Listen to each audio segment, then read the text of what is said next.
la place, c'est un face à face, c'est du face à face clash. Seul le meilleur des deux restera sur la place.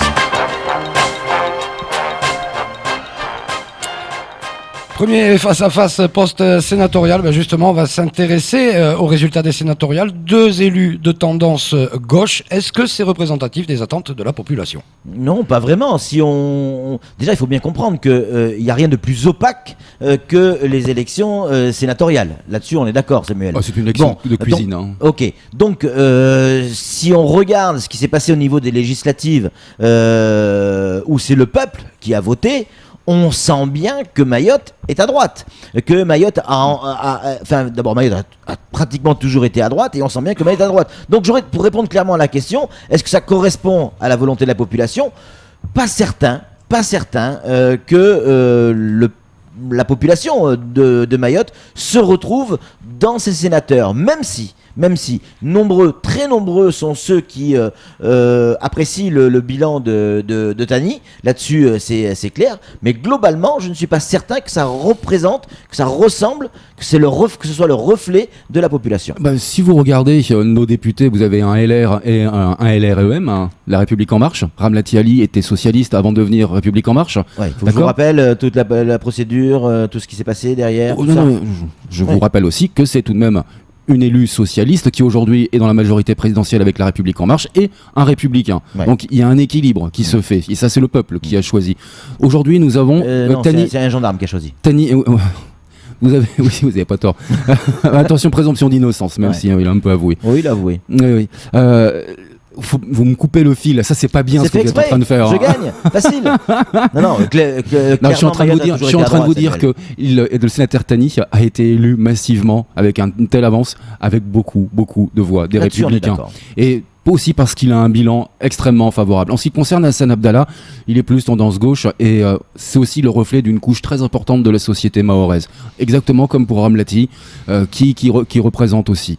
Maintenant, oui et non, pour moi, c'est le reflet d'une volonté. Hassan Abdallah a été élu grâce à des guéguerres, on le sait, entre Bakar Ali Bhotto et S2O. Mais y a pas que Bakar ça. Ali Bhotto lui a fait payer à S2O le non-soutien sur les législatives. Il y a aussi les incohérences du MDM qui... Évidemment.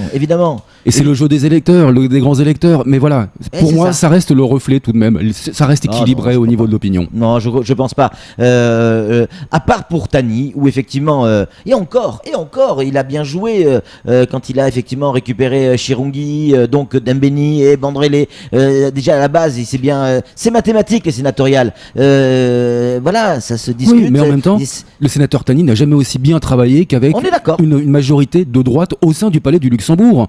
Encore une fois, il a bouclé le volet triennal du foncier en Outre-mer et pour Mayotte. Il l'a dit sur ce plateau, il a dit j'ai des amis républicains avec qui je m'entends très bien, avec qui j'arrive à travailler sans aucun problème. Mais là-dessus, c'est pas ça le sens de la question. La question c'est est-ce que ça représente la population ? Pour moi, les législatives représentent la population et les sénatoriales, comme son nom l'indique, les sénatoriales représentent ce que les grands électeurs veulent bien dire. Moi, ce qui me fait peur, c'est du côté de Hassan Abdallah, et c'est encore une fois le reflet d'une couche de la population. C'est on ne sait pas où on va. Par contre, on essaye de jouer un peu la carte de la sécurité et voir de l'ancienne politique. Non, on sait pas.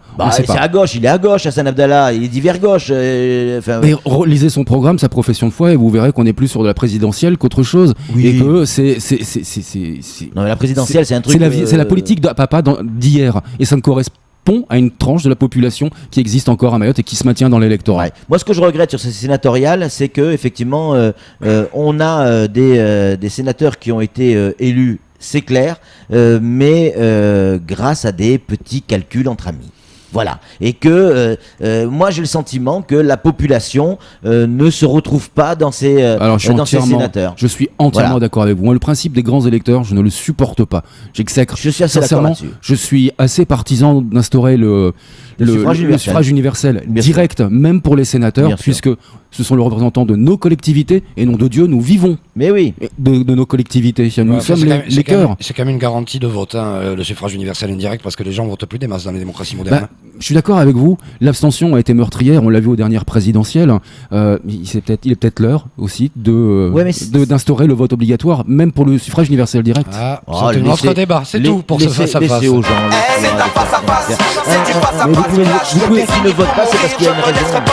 C'est un face-à-face, c'est du face-à-face clash. Seul le meilleur des